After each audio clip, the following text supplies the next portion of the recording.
ಆಕಾಶವಾಣಿ ಪ್ರದೇಶ ಸಮಾಚಾರ. ಓದುತ್ತಿರುವವರು ಪೂಜಾ ಪ್ರಸಾದ್. ಮುಖ್ಯಾಂಶಗಳು.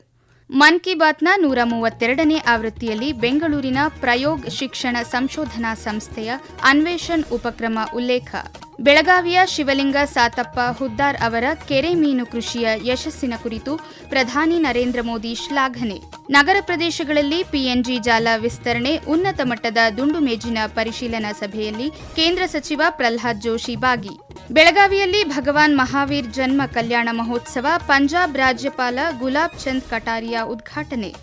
ಬೆಂಗಳೂರಿನ ಬಿಸಿಸಿಐ ಉತ್ಕೃಷ್ಟತಾ ಕೇಂದ್ರದಲ್ಲಿ ಕ್ರಿಕೆಟ್ ಫೀಲ್ಡಿಂಗ್ ತರಬೇತುದಾರರಿಗಾಗಿ ಆಯೋಜಿಸಿದ್ದ ಕಾರ್ಯಾಗಾರ ಸಂಪನ್ನ.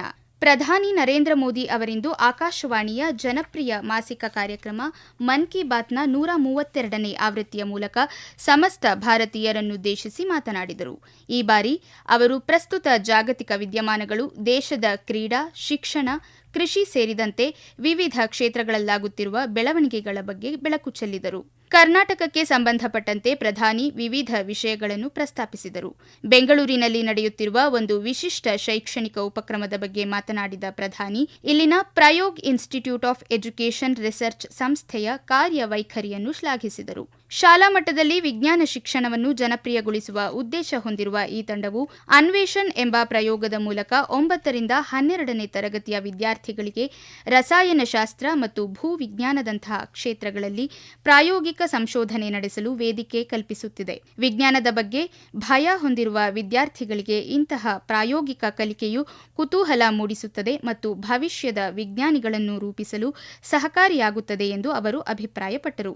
ಪ್ರಯೋಗ ಇನ್ಸ್ಟಿಟ್ಯೂಟ್ ಆಫ್ ಎಜುಕೇಷನ್ ರಿಸರ್ಚ್ ಸಂಸ್ಥೆಯ ಸಂಸ್ಥಾಪಕ ಮತ್ತು ತರಬೇತುದಾರ ಡಾ ಎಚ್ಎಸ್ ನಾಗರಾಜ್ ಆಕಾಶವಾಣಿಯೊಂದಿಗೆ ಮಾತನಾಡಿ, ತಮ್ಮ ಸಂಸ್ಥೆಯ ಬಗ್ಗೆ ಪ್ರಧಾನಿ ಅವರು ಮಾತನಾಡಿರುವುದಕ್ಕೆ ಸಂತಸ ವ್ಯಕ್ತಪಡಿಸಿದ್ದಾರೆ.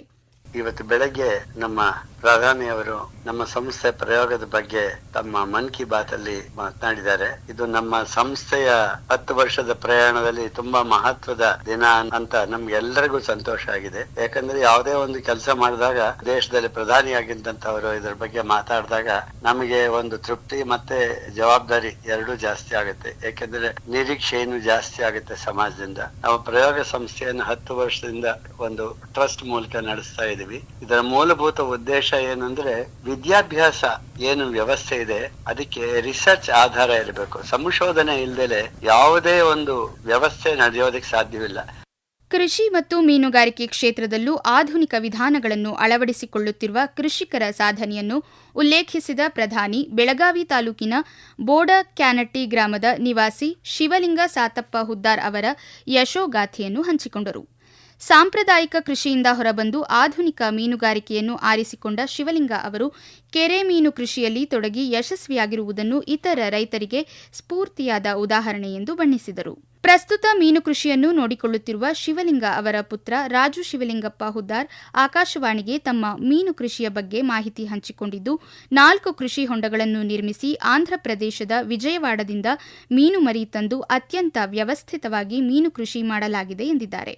ಮನ್ ಕಿ ಬಾತ್ನಲ್ಲಿ ಹುಬ್ಬಳ್ಳಿಯಲ್ಲಿ ಇತ್ತೀಚೆಗೆ ನಡೆದ ರಣಜಿ ಟ್ರೋಫಿ ಕ್ರಿಕೆಟ್ ಪಂದ್ಯಾವಳಿಯಲ್ಲಿ ಜಮ್ಮು ಕಾಶ್ಮೀರ ತಂಡ ಟ್ರೋಫಿ ತನ್ನದಾಗಿಸಿಕೊಂಡ ಕ್ಷಣವನ್ನು ಪ್ರಧಾನಿ ಸ್ಮರಿಸಿದರು. ನಗರ ಪ್ರದೇಶಗಳಲ್ಲಿ ಪಿಎನ್ಜಿ ಅನಿಲ ಜಾಲ ವಿಸ್ತರಣೆಯನ್ನು ವೇಗಗೊಳಿಸಲು ಮತ್ತು ಅಗತ್ಯ ಸೇವೆಗಳ ಸುಗಮ ವಿತರಣೆಯನ್ನು ಖಚಿತಪಡಿಸಿಕೊಳ್ಳಲು ಕೇಂದ್ರ ಸಚಿವ ಮನೋಹರ್ ಲಾಲ್ ಖಟ್ಟರ್ ಅಧ್ಯಕ್ಷತೆಯಲ್ಲಿ ನಡೆದ ಉನ್ನತ ಮಟ್ಟದ ದುಂಡು ಮೇಜಿನ ಪರಿಶೀಲನಾ ಸಭೆಯಲ್ಲಿ ಕೇಂದ್ರ ನವ ಮತ್ತು ನವೀಕರಿಸಬಹುದಾದ ಇಂಧನ ಸಚಿವ ಪ್ರಹ್ಲಾದ್ ಜೋಶಿ ಪಾಲ್ಗೊಂಡರು. ನಗರದ ಪ್ರತಿಯೊಂದು ಕುಟುಂಬಕ್ಕೆ ಕೈಗೆಟುಕುವ ಮತ್ತು ಸುಸ್ಥಿರ ಇಂಧನವನ್ನು ಒದಗಿಸುವ ಸರ್ಕಾರದ ಬದ್ಧತೆಯನ್ನು ಈ ಸಂದರ್ಭದಲ್ಲಿ ಪುನರುಚ್ಚರಿಸಲಾಯಿತು. ಈ ಕುರಿತು ಸಾಮಾಜಿಕ ಮಾಧ್ಯಮದಲ್ಲಿ ಮಾಹಿತಿ ಹಂಚಿಕೊಂಡಿರುವ ಸಚಿವ ಪ್ರಹ್ಲಾದ್ ಜೋಶಿ, ಸಭೆಯಲ್ಲಿ ಪಿಎನ್ಜಿ ಯೋಜನೆಯನ್ನು ಶೀಘ್ರವಾಗಿ ಅನುಷ್ಠಾನಗೊಳಿಸುವ ಅಗತ್ಯವನ್ನು ಒತ್ತಿ ಹೇಳಲಾಗಿದ್ದು, ಯೋಜನೆಗಳಿಗೆ ಏಕಗವಾಕ್ಷಿ ಅನುಮೋದನೆ ನೀಡಿದ್ದು, ಕಟ್ಟಕಡೆಯ ಮನೆಗೂ ಸಂಪರ್ಕ ಕಲ್ಪಿಸುವುದು ಹಾಗೂ ರಾಜ್ಯ ಸರ್ಕಾರ ಮತ್ತು ಸ್ಥಳೀಯ ಸಂಸ್ಥೆಗಳ ನಡುವೆ ಸಮನ್ವಯ ಬಲಪಡಿಸುವ ಕುರಿತು ಸುದೀರ್ಘವಾಗಿ ಚರ್ಚಿಸಲಾಗಿದೆ ಎಂದು ತಿಳಿಸಿದ್ದಾರೆ. ಇದೇ ವೇಳೆ ದೇಶದ ವಿವಿಧ ರಾಜ್ಯಗಳ ಮಹಾನಗರ ಪಾಲಿಕೆಗಳ ಆಯುಕ್ತರಿಗೆ ಮಾರುಕಟ್ಟೆಯಲ್ಲಿ ಅಗತ್ಯ ವಸ್ತುಗಳ ಲಭ್ಯತೆ ಮತ್ತು ಅವುಗಳ ದೈನಂದಿನ ಬೆಲೆಗಳ ಮೇಲೆ ನಿಗಾ ವಹಿಸುವಂತೆ ಸೂಚಿಸಲಾಗಿದೆ ಎಂದು ಸಚಿವರು ತಿಳಿಸಿದ್ದಾರೆ. ಪ್ರದೇಶ ಸಮಾಚಾರ ಕೇಳುತ್ತಿದ್ದೀರಿ. ನಮ್ಮ ಎಲ್ಲಾ ರಾಷ್ಟ್ರೀಯ ವಾರ್ತೆಗಳು ಹಾಗೂ ಪ್ರದೇಶ ಸಮಾಚಾರ ಈಗ ಆಕಾಶವಾಣಿ ನ್ಯೂಸ್ ಕನ್ನಡ ಯೂಟ್ಯೂಬ್ ಚಾನೆಲ್ನಲ್ಲಿ ಲಭ್ಯ. ನಮ್ಮ ಎಕ್ಸ್ ಖಾತೆ ಮತ್ತು ಇನ್ಸ್ಟಾಗ್ರಾಂ ಖಾತೆ ಆಕಾಶವಾಣಿ ನ್ಯೂಸ್ ಕನ್ನಡ. ಹೆಚ್ಚಿನ ಮಾಹಿತಿಗಾಗಿ ನಮ್ಮ ಫೇಸ್ಬುಕ್ ಖಾತೆ ಆಕಾಶವಾಣಿ ವಾರ್ತೆ ಕನ್ನಡವನ್ನು ಅನುಸರಿಸಿ. ಮಾಹಿತಿಯ ಹೂರಣ ವಾರದ ಕಾರ್ಯಕ್ರಮ ಪ್ರಚಲಿತ ವಿದ್ಯಮಾನ ಪ್ರತಿ ಬುಧವಾರ 9:15ಕ್ಕೆ. ಬೆಳಗಾವಿಯಲ್ಲಿ ಇಂದು ಜರುಗಿದ ಭಗವಾನ್ ಮಹಾವೀರ ಜನ್ಮ ಕಲ್ಯಾಣ ಮಹೋತ್ಸವದ ಕಾರ್ಯಕ್ರಮವನ್ನು ಪಂಜಾಬ್ ರಾಜ್ಯಪಾಲ ಗುಲಾಬ್ ಚಂದ್ ಕಟಾರಿಯಾ ಉದ್ಘಾಟಿಸಿದರು. ಬಳಿಕ ಮಾತನಾಡಿದ ಅವರು, ಇಂದಿನ ಮಕ್ಕಳಿಗೆ ಹಾಗೂ ಯುವ ಸಮುದಾಯಕ್ಕೆ ಉತ್ತಮ ಸಂಸ್ಕಾರ, ಶೈಕ್ಷಣಿಕ ಉತ್ತೇಜನ ನೀಡುವುದು ಭಾರತದ ಭವಿಷ್ಯದ ನಿರ್ಮಾಣದ ಅಗತ್ಯ. ಭಗವಾನ್ ಮಹಾವೀರರ ಸಾರ್ವಕಾಲಿಕ ತತ್ವಗಳು ಜಾಗತಿಕವಾಗಿ ಮಾನ್ಯವಾಗಿದ್ದು, ಪ್ರತಿಯೊಬ್ಬರೂ ತಮ್ಮ ಜೀವನ ವಿಧಾನದಲ್ಲಿ ಅವುಗಳನ್ನು ಅನುಸರಿಸಬೇಕು ಎಂದು ಕರೆ ನೀಡಿದರು.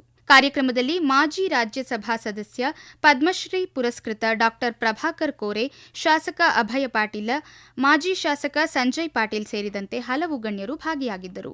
ಮುಂಬರುವ ಕೇರಳಂ ವಿಧಾನಸಭಾ ಚುನಾವಣೆ ಹಿನ್ನೆಲೆಯಲ್ಲಿ ಕೇಂದ್ರ ಸಣ್ಣ, ಅತಿಸಣ್ಣ ಮತ್ತು ಮಧ್ಯಮ ಕೈಗಾರಿಕೆಗಳ ಖಾತೆ ರಾಜ್ಯ ಸಚಿವೆ ಶೋಭಾ ಕರಂದ್ಲಾಜೆ ಅವರು ಇಂದು ಬೆಂಗಳೂರಿನ ಮಲ್ಲೇಶ್ವರಂನಲ್ಲಿರುವ ರಾಜ್ಯ ಬಿಜೆಪಿ ಕಾರ್ಯಾಲಯದಲ್ಲಿ ಮಹತ್ವದ ಸಭೆ ನಡೆಸಿದರು. ಚುನಾವಣಾ ಪೂರ್ವ ಸಿದ್ಧತೆಗಳು, ಸಾಂಸ್ಥಿಕ ಸಮನ್ವಯ ಮತ್ತು ಪ್ರಚಾರ ಕಾರ್ಯತಂತ್ರಗಳ ಕುರಿತು ಈ ಸಂದರ್ಭದಲ್ಲಿ ಸುದೀರ್ಘ ಚರ್ಚೆ ನಡೆಸಲಾಯಿತು. ನೆರೆ ರಾಜ್ಯಗಳ ಚುನಾವಣೆಯಲ್ಲಿ ಪಕ್ಷದ ಸಂಘಟನೆಯನ್ನು ಬಲಪಡಿಸುವ ಮತ್ತು ಮತದಾರರನ್ನು ತಲುಪುವ ಕುರಿತು ಸಚಿವರು ಸಭೆಯಲ್ಲಿ ಮಾರ್ಗದರ್ಶನ ನೀಡಿದರು. ಸಭೆಯಲ್ಲಿ ಪಕ್ಷದ ಹಲವು ಮುಖಂಡರು ಉಪಸ್ಥಿತರಿದ್ದರು. ಭಾರತೀಯ ಕ್ರಿಕೆಟ್ ನಿಯಂತ್ರಣಾ ಮಂಡಳಿ ಬಿಸಿಸಿಐ ಬೆಂಗಳೂರಿನಲ್ಲಿರುವ ತನ್ನ ಅತ್ಯಾಧುನಿಕ ಉತ್ಕೃಷ್ಟತಾ ಕೇಂದ್ರದಲ್ಲಿ ಫೀಲ್ಡಿಂಗ್ ತರಬೇತುದಾರರಿಗಾಗಿ ಆಯೋಜಿಸಿದ್ದ ಸಮಗ್ರ ಕಾರ್ಯಾಗಾರ ಇಂದು ಸಂಪನ್ನಗೊಂಡಿದೆ. ಆಧುನಿಕ ಕ್ರಿಕೆಟ್ನ ಫೀಲ್ಡಿಂಗ್ ತಂತ್ರಗಳು ಮತ್ತು ತಾಂತ್ರಿಕ ಅಂಶಗಳ ಕುರಿತು ಸಮಗ್ರ ಮಾಹಿತಿ ನೀಡುವುದು ಇದರ ಉದ್ದೇಶವಾಗಿತ್ತು. ಈ ಕಾರ್ಯಾಗಾರವು ಬೋಧನೆ ಮತ್ತು ಮೈದಾನದ ಪ್ರಾಯೋಗಿಕ ತರಬೇತಿ ಎರಡನ್ನೂ ಒಳಗೊಂಡಿದ್ದು, ಫೀಲ್ಡಿಂಗ್ ಕ್ಷೇತ್ರದ ಪ್ರಮುಖ ವೃತ್ತಿಪರರು ತರಬೇತುದಾರರೊಂದಿಗೆ ಸಂವಾದ ನಡೆಸಿದರು. ರಾಷ್ಟ್ರೀಯ ಕ್ರಿಕೆಟ್ ಅಕಾಡೆಮಿಯ ಮುಖ್ಯಸ್ಥ ವಿವಿಎಸ್ ಲಕ್ಷ್ಮಣ್, ಭಾರತ ತಂಡದ ಫೀಲ್ಡಿಂಗ್ ಕೋಚ್ ಟಿ ದಿಲೀಪ್, ಮಹಿಳಾ ತಂಡದ ಫೀಲ್ಡಿಂಗ್ ಕೋಚ್ ಮುನೀಶ್ ಬಾಲಿ ಮತ್ತು 19 ವರ್ಷದೊಳಗಿನವರ ವಿಶ್ವಕಪ್ ವಿಜೇತ ತಂಡದ ಫೀಲ್ಡಿಂಗ್ ಕೋಚ್ ಶುಭದೀಪ್ ಘೋಷ್ ಅವರು ಭಾಗವಹಿಸಿ ತಮ್ಮ ಅನುಭವಗಳನ್ನು ಹಂಚಿಕೊಂಡರು.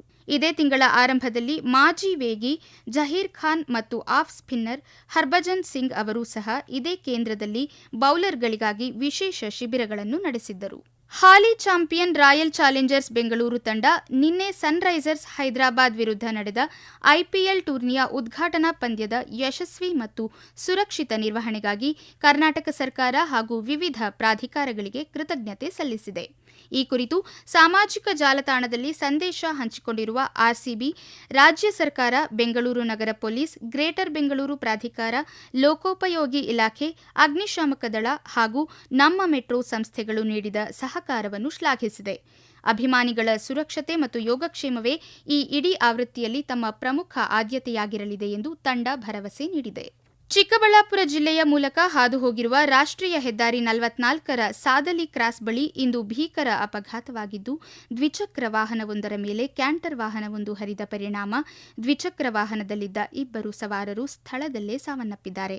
ಘಟನೆ ಕುರಿತು ಪೆರೇಸಂದ್ರ ಪೊಲೀಸ್ ಠಾಣೆಯಲ್ಲಿ ಪ್ರಕರಣ ದಾಖಲಾಗಿದೆ. ಇನ್ನು ಹವಾವರ್ತಮಾನ. ಕರಾವಳಿ ಕರ್ನಾಟಕದ ಹಲವೆಡೆ, ದಕ್ಷಿಣ ಒಳನಾಡಿನ ಕೆಲವೆಡೆ ಮತ್ತು ಉತ್ತರ ಒಳನಾಡಿನ ಒಂದೆರಡು ಸ್ಥಳಗಳಲ್ಲಿ ಇಂದು ಮಳೆಯಾಗಿದೆ. ಹೊನ್ನಾವರದಲ್ಲಿ 6, ಸುಳ್ಯ 4, ಬೆಳ್ತಂಗಡಿ, ಕೊಟ್ಟಿಗೆಹಾರ, ಕೃಷ್ಣರಾಜಸಾಗರ, ಕುಂದಾಪುರ, ಮಂಗಳೂರಿನಲ್ಲಿ ತಲಾ 3 ಸೆಂಟಿಮೀಟರ್, ಭಾಗಮಂಡಲ, ಬ್ರಹ್ಮಾವರ, ಧರ್ಮಸ್ಥಳ, ಹೊನ್ನಾಳಿ, ಜಯಪುರ ಸೇರಿದಂತೆ ಉತ್ತರ ಕನ್ನಡ, ರಾಮನಗರ, ಮಂಡ್ಯ, ಮೈಸೂರು, ಉಡುಪಿ ಜಿಲ್ಲೆಗಳ ಕೆಲವು ಸ್ಥಳಗಳಲ್ಲಿ ತಲಾ 2 ಸೆಂಟಿಮೀಟರ್ ಮಳೆಯಾಗಿದೆ. ಕೊನೆಯಲ್ಲಿ ಮತ್ತೊಮ್ಮೆ ಮುಖ್ಯಾಂಶಗಳು.